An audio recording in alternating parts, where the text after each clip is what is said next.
What if the greatest barriers between your soul and divine light were never physical barriers at all? Ancient Gnostic traditions describe rulers called powers associated with the heavenly spheres that stood between the human condition and the highest divine reality. But hidden inside the Aramaic world of Jesus is a word that changes how we can understand this mysterious journey. KUSHTA, pronounced KUSHTA, truth, reality, divine truth. And if the seven spheres can also be read as seven inner veils, then each archon represents something within us that must be recognized before we can rise beyond it. Today, we will open these gates, one at a time. Do not rush toward the seventh, because the first archon is guarding something most people never realize they have surrendered. The first sphere, the archon of material identity. In December 1945, near Nag Hammadi in Upper Egypt, a discovery changed modern understanding of early Christianity. Buried in a jar were ancient codices containing texts that had remained outside the biblical canon, including writings now known as the Gospel of Thomas, the Gospel of Philip, and the Apocryphon of John. These writings did not reveal a single secret religion, nor did they preserve one universal map of seven spheres. But they did preserve striking traditions about hidden knowledge, spiritual awakening, cosmic rulers called and the soul's struggle to move beyond the limitations of the visible world. To understand our journey, however, we must travel even closer to the linguistic world of Jesus. The language commonly associated with his everyday speech was Aramaic, while the New Testament writings that reached us were composed in Greek. And this is where KUSHTA, KUSHTA, truth, reality, divine truth, becomes important. In later Syro-Aramic spiritual tradition, words were not merely intellectual labels. Sacred speech could be experienced through meaning, breath, rhythm, memory, and sound. For modern contemplative practice, speaking an ancient word can therefore become a way of concentrating the mind upon what that word represents. Some modern spiritual interpretations describe this experience as vibration or even as reconnecting with our original design. Claims that a spoken Aramaic word literally activates DNA, however, belong to spiritual interpretation rather than established historical or biological evidence. And now the first gate appears. Imagine the first sphere as the realm of material identity. Its archon whispers a deceptively simple message. You are what you possess. Your security becomes your money. Your importance becomes your position. Your identity becomes your house. Appearance, reputation, achievements, or the approval you receive from other people. None of these things is inherently wrong. The trap begins when something temporary becomes the answer to the question, who am I?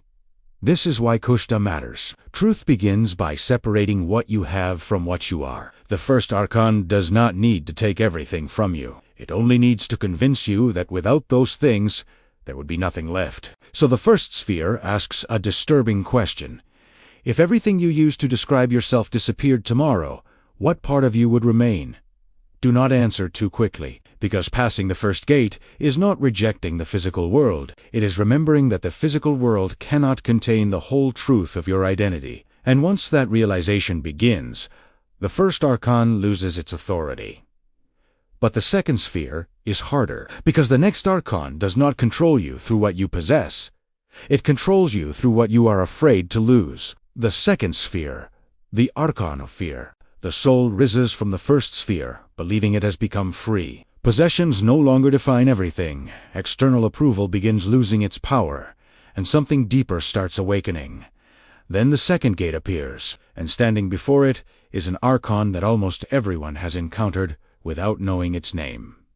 Fear, not the natural fear that protects you from immediate danger, tisses de pire. It is the fear that constructs an imaginary future and then persuades you to live as though that future has already happened. What if I lose everything? What if the person I love leaves? What if my body becomes weaker?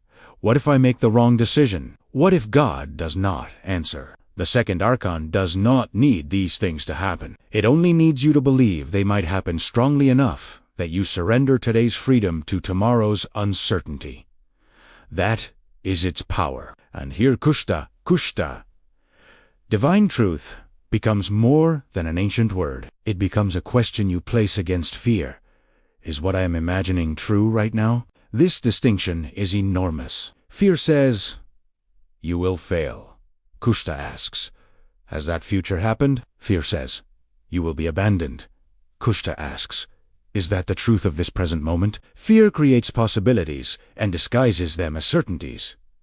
Truth separates what exists from what the mind predicts. This principle echoes one of the most practical teachings attributed to Jesus in the Gospel of Matthew, chapter 6, where his listeners are told not to become consumed by tomorrow because tomorrow carries concerns of its own. Notice the direction of the teaching. Return from the imagined future to what is actually before you. That is precisely where the second archon begins losing its grip. You do not conquer fear by guaranteeing that nothing difficult will ever happen. You pass through this fear by refusing to give an uncertain future absolute authority over your present consciousness. And now, something extraordinary happened. The first sphere challenged what you possess. The second challenged what you fear losing. But the third sphere will confront something far more difficult to recognize because its archon can hide inside your virtues, your spiritual practices, and even your desire to become enlightened. A person can escape material attachment and still remain imprisoned there for years without realizing it. If this teaching already feels this deep, imagine having a full guide with deeper explanations of JESUS's true teachings in Aramaic. You'll find the link to the study guide in the comments. Because at the third gate, darkness no longer looks like darkness. Sometimes it begins to look like light. The third sphere. The archon of spiritual pride and the best is yet to come in the next chapters. You'll discover what could change everything for you. The third sphere is dangerous because it rarely feels like imprisonment, especially after you have already confronted attachment and fear. You are studying ancient teachings, seeking spiritual wisdom, praying, meditating, and trying to understand realities beyond the visible world. Yet somewhere along this sincere journey, something subtle can happen. The seeker begins believing that seeking has made them superior. This is the territory of the third archon, spiritual pride.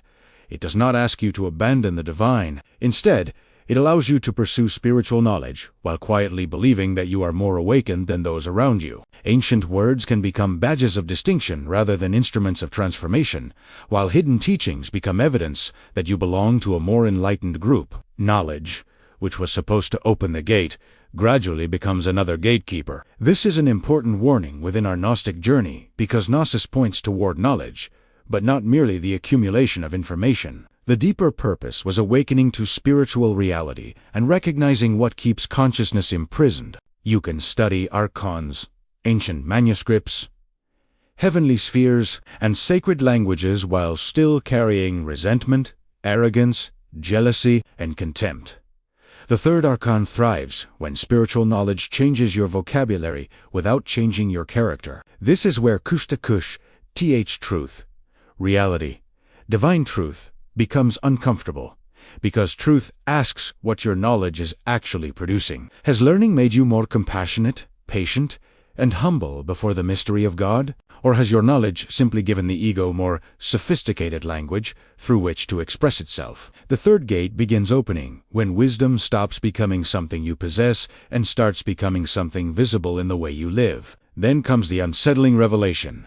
The third archon was not merely waiting outside the gate. It had learned to speak through the seeker's own voice, disguising pride as awakening. But the fourth sphere reaches deeper because it confronts an identity built over years from memories, wounds, victories, failures, and labels. And its archon knows exactly which story you are still afraid to release. The fourth sphere, the archon of the false self, the fourth gate, does not primarily confront possessions, fear, or spiritual knowledge because it reaches into something far more personal. It confronts the person you have gradually learned to believe yourself to be. Imagine carrying an invisible book everywhere you go, where every disappointment becomes another page, every rejection becomes another sentence, and every mistake becomes evidence supporting an identity you slowly begin treating as permanent. You start believing that you have always been this way, that people like you never change, or that because something happened to you, it must define who you are. This is the territory of the fourth archon,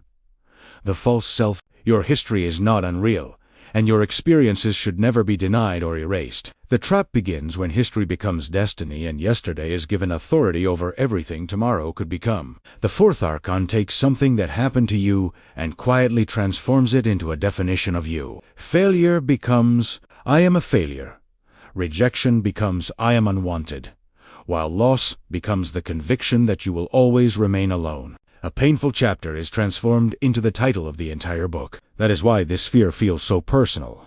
You are being asked whether the identity you have defended for years represents the whole truth about you. Here KUSHTA becomes almost surgical, because truth does not erase your past. It separates your past from your essence. You experienced failure, but failure is not your name, just as rejection does not determine your worth. When the false self begins loosening, you no longer need to defend every previous version of yourself. You can acknowledge what happened without building your permanent home inside it or allowing yesterday's pain to dictate tomorrow's possibilities. The false self survives through constant protection, comparison, validation, and the need to remain right. Remove those supports, and the constructed identity begins trembling.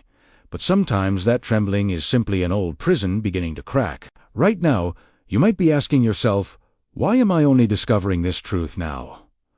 Don't worry, we thought about that. We're here to help you go deeper with a guide made for this journey.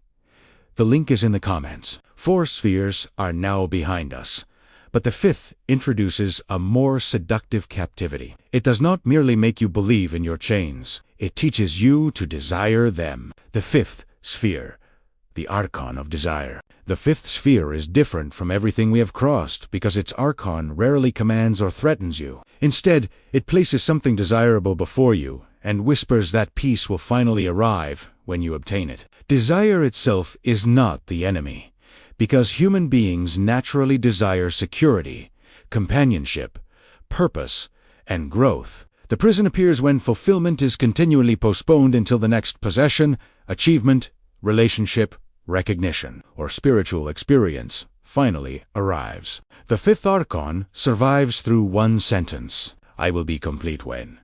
Whatever follows those words becomes another invisible chain, because the soul begins searching outside itself for permission to experience wholeness. This is why the 5th sphere is so seductive. Unlike fear, which feels uncomfortable, desire can feel exciting and hopeful, while still keeping your consciousness dependent upon something that has not yet happened. Here KUSHTA, truth, reality.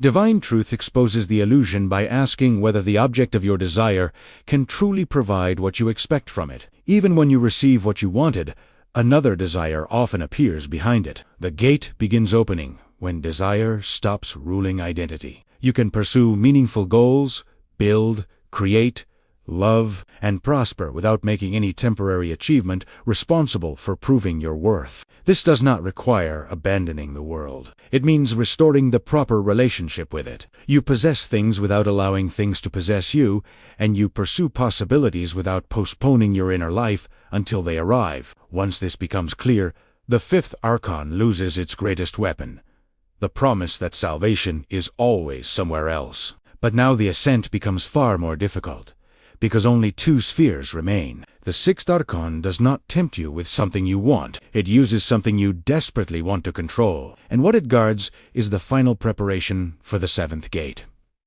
We are just scratching the surface of this ancient power. Get ready, because in our next video, I will reveal even deeper Aramaic codes that unlock spiritual authority you've never imagined. Make sure you are subscribed and have notifications turned on so you don't miss this unfolding revelation. The 6th sphere, the Archon of Control. After passing through attachment, fear, spiritual pride, false identity, and desire, the seeker might believe very little remains capable of holding the soul. Yet the 6th sphere reveals an attachment so deeply rooted that it can survive every previous transformation, the need to control what happens next. This Archon whispers, that peace is possible only when circumstances obey your expectations. You must know how everything will unfold, when the answer will arrive, what another person will choose, and whether tomorrow will resemble the future you planned. Control often disguises itself as preparation or responsibility, which makes this gate particularly difficult to recognize. Planning can be wise, But the prison begins when your inner peace depends upon life following the plan. Think about how much energy disappears into rehearsing conversations that never occur, predicting outcomes you cannot know, or trying to control decisions that belong to other people. The body remains in the present, while consciousness continuously negotiates with an imaginary future. KUSHTA interrupts that negotiation by returning you to what is true now. You can choose your actions, your integrity, your response, and the direction of your next step, but you cannot command every consequence. Passing the sixth sphere, therefore, requires something that initially feels like weakness, but eventually becomes strength. Surrendering the illusion of total control without surrendering responsibility. You still act, prepare, discern, and move forward, but you stop demanding guarantees before allowing yourself to experience peace. The Archon weakens when uncertainty no longer automatically becomes fear,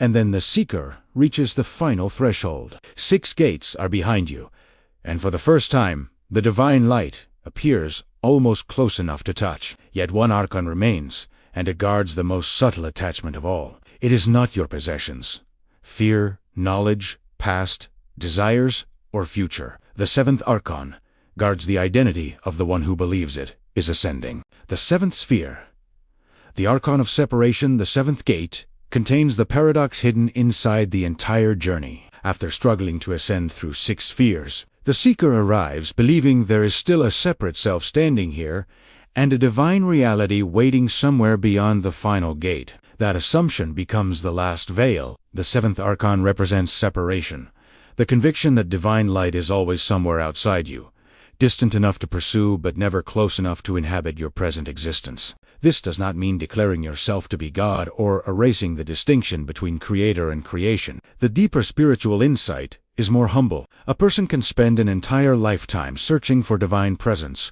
while remaining unable to recognize the ways that presence is already transforming the heart. This is where KUSHTA's truth, reality, divine truth, reaches its deepest meaning in our 7-sphere journey. At the previous gates, truth exposed something false. Here, truth exposes the illusion that spiritual transformation is merely an escape toward somewhere else. The 7 spheres can now be seen differently. They are not only distant cosmic territories, but also a mirror through which we examine attachment, fear, pride, identity, desire, control, and finally, separation. This is the revelation we have been approaching from the beginning. Perhaps the deepest gate is not opened by defeating a supernatural enemy somewhere above the clouds. Perhaps it opens when the inner authority we continually surrender to illusion is restored to truth. And perhaps KUSHTA does not function as a magical password that forces 7 celestial doors to obey. Its power in this practice is more demanding.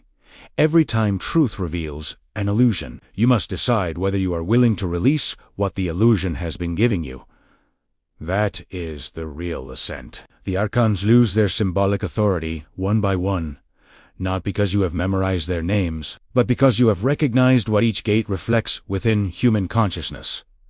7 spheres, 7 confrontations, 7 opportunities to choose truth over illusion. And now the staircase has brought us to the place where knowledge must become practice. In the final transformation protocol, KUSHTA will no longer be something you merely understand. It will become a daily reminder for examining which of these 7 gates is active within you.